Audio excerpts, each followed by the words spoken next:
नमस्कार दोस्तों, welcome back to inform filtered. पिछले वीडियो में हमने छेड़ा नगर से आनंद नगर तक बन रहे ईस्टर्न फ्रीवे एक्सटेंशन का अपडेट देखा था और उसी को आगे कंटिन्यू करते हुए आज हम बात करने वाले हैं Anand Nagar to Saket elevated road project के बारे में, जिसे स्पेशली थाने के ट्रैफिक को कम करने के लिए डिज़ाइन किया जा रहा है। इस प्रोजेक्ट का अपडेट हमने लगभग 3 महीने पहले देखा था और आज इस वीडियो में हम देखेंगे कि पिछले 3 महीनों में काम कितना आगे बढ़ा है, कहाँ फास्ट प्रोग्रेस हो रही है और कहाँ अभी भी काम स्लो चल रहा है। आनंद Nagar to Saket elevated road एक 8.24 किलोमीटर लंबा 6 लेन एलिवेटेड कॉरिडोर है जो ईस्टर्न एक्सप्रेस हाईवे के ऊपर बनाया जा रहा है। इसका मेन ऑब्जेक्टिव है 3 हाथ नाका, नितिन जंक्शन, कैडबरी जंक्शन और माजीवाड़ा जैसे मेजर ट्रैफिक बॉटलनेक्स को बाईपास करना, ताकि थाने के अंदर सिग्नल फ्री मूवमेंट पॉसिबल हो सके।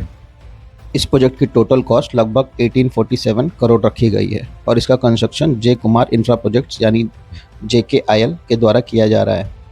प्रोजेक्ट अक्टूबर 2024 में अवार्ड हुआ था और मई 2026 तक इस प्रोजेक्ट ने अराउंड 11% फिजिकल प्रोग्रेस अचीव कर ली है। अभी साइट पर मेनली पाइल्स कैप और पियर कंस्ट्रक्शन का काम चल रहा है। यह सिर्फ एक नॉर्मल एलिवेटेड रोड नहीं बल्कि थाने का एक unique multi layer transport system बनने वाला है। यह रोड एग्जिस्टिंग 3 हाथ नाका और माजीवाड़ा फ्लाईओवर्स के भी ऊपर से जाएगा, यानी फ्यूचर में यहाँ डबल डेकर हाईवे स्ट्रक्चर्स देखने को मिलेंगे। सबसे इंटरेस्टिंग बात यह है कि MMR रीजन में पहली बार इस प्रोजेक्ट में सिंगल पियर टेक्नोलॉजी यूज़ की जा रही है। इसमें 2.5 मीटर डायमीटर के मैसिव मोनोपाइल्स यूज़ होंगे, जिससे कंस्ट्रक्शन फास्टर होगा और नीचे ट्रैफिक पर भी कम इम्पैक्ट पड़ेगा।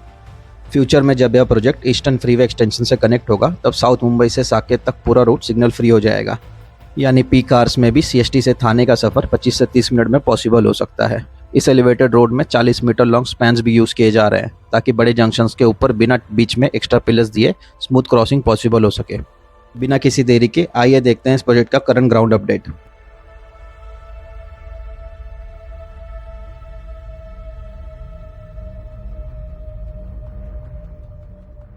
यह है आनंद नगर, जहां से इस प्रोजेक्ट की शुरुआत होती है। अगर पिछले 3 महीनों से कंपेयर करें तो यहाँ अभी भी कोई बहुत बड़ी विजिबल प्रोग्रेस देखने को नहीं मिलती है। पहले जहां साइट पर अर्थवर्क और पियर कैप इंस्टॉलेशन इनिशियल स्टेज में था, वहीं अब कुछ सेक्शन में पियर कैप इंस्टॉलेशन अपने फाइनल स्टेज तक पहुंचते हुए दिखाई दे रहा है, यानी ग्राउंड वर्क के बाद अब धीरे धीरे स्ट्रक्चरल वर्क विजिबल होना शुरू हो गया है। लेकिन ओवरऑल प्रोग्रेस अभी भी एक्सपेक्टेड स्पीड से थोड़ी स्लो नजर आ रही है।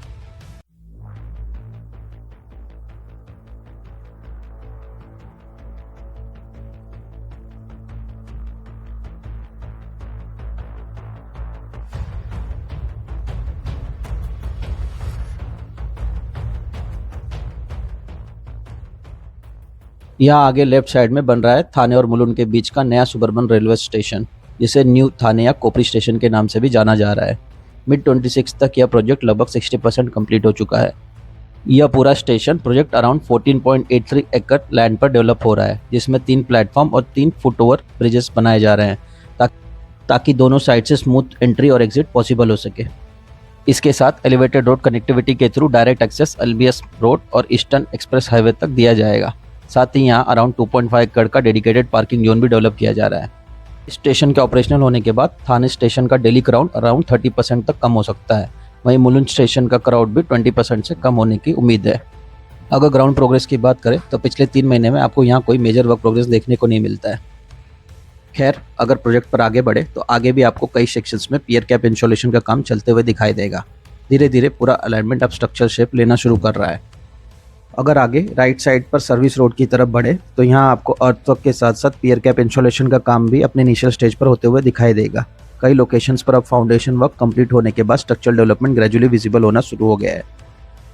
इस प्रोजेक्ट का सबसे बड़ा ड्रॉबैक यह है कि थाने के सर्विस रोड के आसपास मौजूदा लगभग 700 ट्रीज को इस कंस्ट्रक्शन की वजह से हटाया या कट किया जाएगा।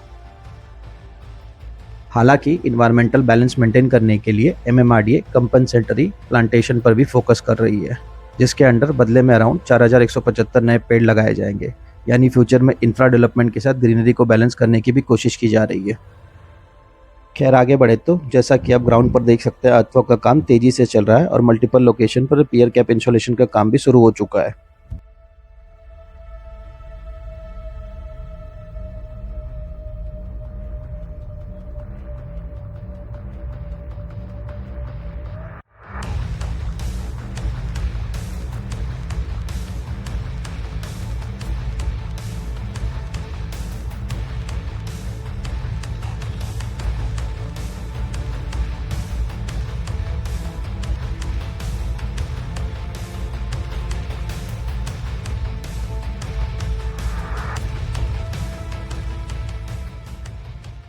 आगे बढ़ते हुए आपको मोस्ट ऑफ द सेक्शन में अर्थवर्क का काम होते हुए दिखाई देगा, जबकि बाकी के सेक्शंस में पियर कैप इंस्टॉलेशन अपनी इनिशियल स्टेज पर है।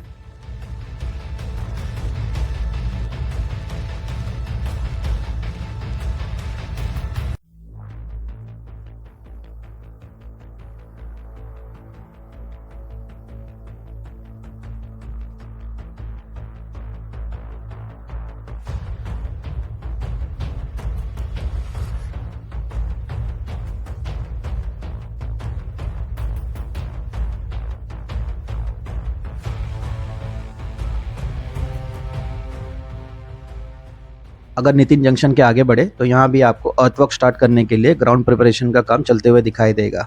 वहीं आगे कुछ सेक्शन में अर्थवर्क और पियर कैप इंस्टॉलेशन का काम ऑलरेडी शुरू हो चुका है, जिससे ग्रेजुअली प्रोजेक्ट की ऑन ग्राउंड एक्टिविटी बढ़ती हुई नजर आ रही है।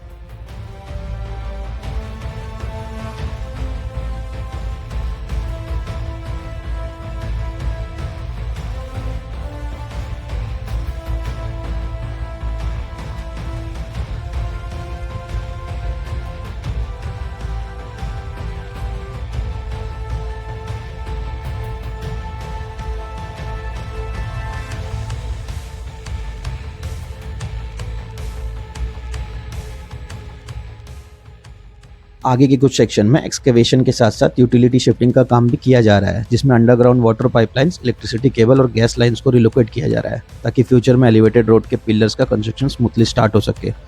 कुछ इमरजेंसी पाइपलाइन रिपेयर वर्क्स को भी मई 26 तक कंप्लीट करने का टारगेट रखा गया है, लेकिन यूटिलिटी शिफ्टिंग और रोड वाइडनिंग का काम प्रोजेक्ट के प्रोग्रेस के साथ साथ 28 तक अलग अलग फेसेस में चलता रहेगा। ये माजीवाड़ा जंक्शन पर भी आपको प्रोजेक्ट का अर्थवर्क का काम होते हुए दिखाई देगा। यहाँ माजीवाड़ा जंक्शन पर यह एलिवेटेड रोड एग्जिस्टिंग ब्रिजेस के ऊपर से गुजरते हुए आगे थाने भिवंडी बाईपास पे जाकर कनेक्ट हो जाएगा। इससे फ्यूचर में माजीवाड़ा जैसे हैवी ट्रैफिक जंक्शन को कम्प्लीटली बाईपास करना पॉसिबल हो सकेगा और लॉन्ग डिस्टेंस ट्रैफिक को भी स्मूथर कनेक्टिविटी मिलेगी।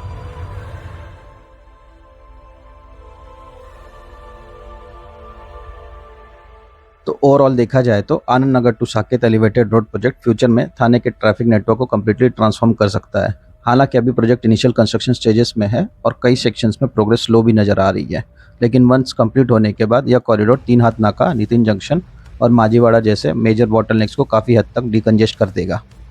अब देखना यह होगा कि आने वाले महीनों में कंस्ट्रक्शन स्पीड कितनी फास्ट होगी और क्या प्रोजेक्ट अपने अक्टूबर 2028 के टारगेट टाइमलाइन को अचीव कर पाता है या नहीं। खैर, आपकी क्या राय इस प्रोजेक्ट के बारे में हमें कमेंट सेक्शन में ज़रूर बताएं। अगर वीडियो इन्फॉर्मेटिव लगी हो तो वीडियो को लाइक और चैनल को सब्सक्राइब करना ना भूलें। मिलते हैं अगले वीडियो में एक नए इंफ्रा प्रोजेक्ट के साथ। तब तक के लिए टेक केयर, ड्राइव सेफ और ड्राइव करते समय हमेशा सीट बेल्ट और हेलमेट का इस्तेमाल करें।